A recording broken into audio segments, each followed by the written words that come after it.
Hi there, Janet Fritz here for Galaxy Girl Creations. Welcome to my channel. Welcome to another unconventional cut file usage video that I am teaming up with MK to bring you. And today I am using Witch's Blue and Blue Lagoon Shimmers products. And I am using this sand dollar cut file.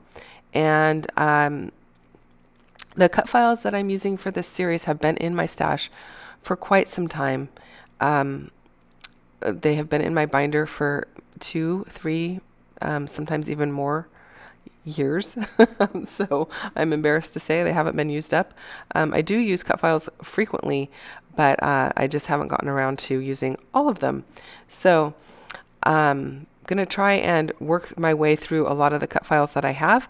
And this one I am just watercoloring with those 2 Shimmers products.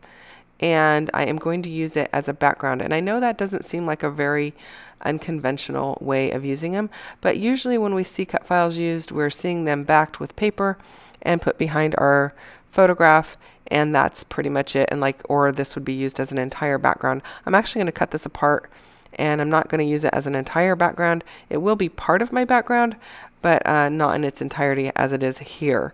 So hopefully that makes it a little bit more unconventional.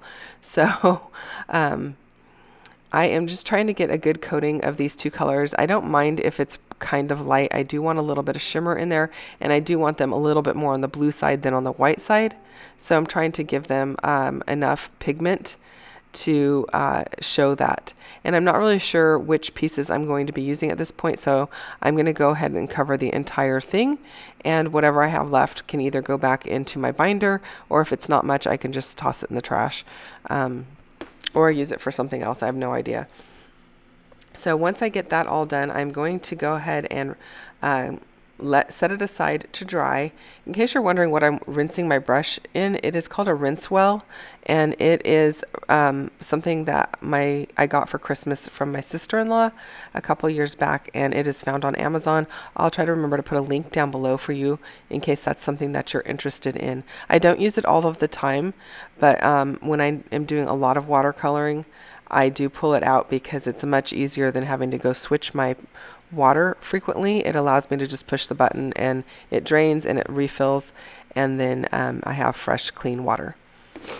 So I am documenting 2 photos from our trip to Kauai in 2019, trying to get this album done. There are a lot of photos. We were there for like 10 days, so tons of photos.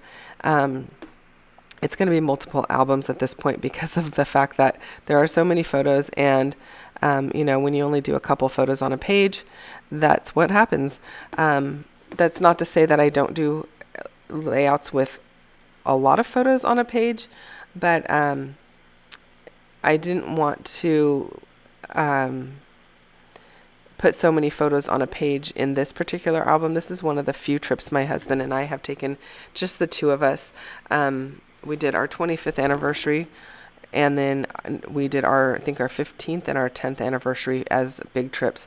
So it's not like we take big trips frequently. So I wanted to make this album a little bit extra special. So I think that black paper in the background, I want to say that's from Heidi Swapp. I could not promise you that, but I'm pretty sure it is. And I know it kind of seems weird using a black paper for these photos of us by the ocean, but I really liked the way that the light color of the cut file looked with the black background. And I liked that it had those palm fronds on it, so I decided to just go with it. There is a lot of black in the photo. I have a backpack on that has black straps, and so it with the scenery in the background, the trees and stuff, they look really dark because of the time of the day that this photo was taken. So I thought that the black background kind of just really brought forward those colors as well. So now I'm just gluing my cut file down and trimming off the excess pieces that I'm not going to use. And I'm tucking these under my photos. I don't mind that you can't see the entire cut file. I like it kind of just peeking out the way that it is, and so it's making me pretty happy. So once I get my photos matted with some white paper, I'm going to go ahead and pull out embellishments and start figuring out exactly how that's going to work out. I don't really have anything specific in mind, but I do have a box of items that I'm using that are specific to this particular album. So I'm going to go through this little box and see what I've got in here, what I can pull out and make work on this layout. If you are curious about the paper that I use to back my photos, it's just the 6.5 by 4.5 inch paper from Hobby Lobby, and I buy it. It comes in a stack of 100 sheets. I buy that and use that for all my photo backing or any small projects that I might have, like stamping labels and that kind of stuff. So I don't feel like I have to cut into a large piece of white paper. I do have a lot of white scrap paper in my bin of scraps, but they are not large enough for photos usually. So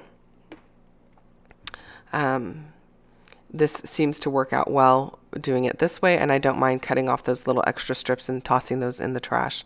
It keeps them out of my scrap bin, and then I am not overloaded with white in my scrap bin. So I have this acrylic piece. It's like a mirrored acrylic piece that says Escape, and I've had that in my stash for a couple years now, so I'm really happy to get that on my page. It also had a couple of hearts in the same color, and then I am going to find another pack that has a couple more of those hearts in the same color, so I'm going to pull those in. The pink ephemera there is from it's from Fifth and Monaco. That's the name of the collection. It is from Pink Paisley. You can see the sticker sheet off to the right hand side there. And I have a lot of those papers in my bin for this particular album. It's not necessarily a tropical collection, but I really liked the colors in it, and it lent itself well to this, so I decided to go ahead and use it for this particular project. I really wanted to get that wood heart piece on there, and it looked really good, especially on the camera. It looks even better, but I don't end up using it. I end up using just the pinks, mostly because I felt like I would need to add some more wood in the opposite side, and I didn't have anything else that I really wanted to pair that with. So I decided just to forego the wood grain. I do have a whole bin of wood grain ephemera, or not ephemera, wood grain pieces that are all beach or tropical themed, but I don't know why I didn't really think about pulling that out. So I'm keeping this one, I guess, to blue, pink, and black versus pulling in any neutrals. So I will save that wood grain piece for another day. It is from Colorcast Designs, if that is something that is of interest to you. I doubt they have that same piece in stock because she does not keep old stock in her shop, but that's where it's from. So I'm just playing around with where I'm going to put these things, and then I am going to use some glue dots or some Zotz bling to hold them in place. And then I'm looking for another little embellishment to put right where that little heart was. And so I found this piece that says, I think it says me and you, or you and me, one or the other. And so I thought that would go well there, since it is just the two of us, and it does bring in a lighter shade of pink, but that's okay. I don't mind that, since there is a lot of pink on this page already. So I'm going to go ahead and go with it. I did try to bring in this pink flower to another area, but I just could not make it work. So it doesn't make the cut, but then I do remember that I have a couple more of those little mirrored hearts, and so I'm going to go and find those and bring those in. I'm going to add one over to the left-hand side and add a third one just below the word escape to finish that off. And that is pretty much going to do it for this layout, you guys. I hope that you enjoyed this video. Close-ups are coming up here in just a moment. Thank you so much for watching. If you have questions or comments, as always, leave those down below. I will respond. I don't respond daily, so you may not hear from me for a couple of days, but I do respond, and I do enjoy reading them all. If you enjoyed this video, I would love a thumbs up, And if you are not already subscribed, I would love for you to subscribe to my channel as well. Thanks so much for watching. I appreciate the time that you are spending with me, and I will be back again in a couple of days with another video. See you then. Bye-bye.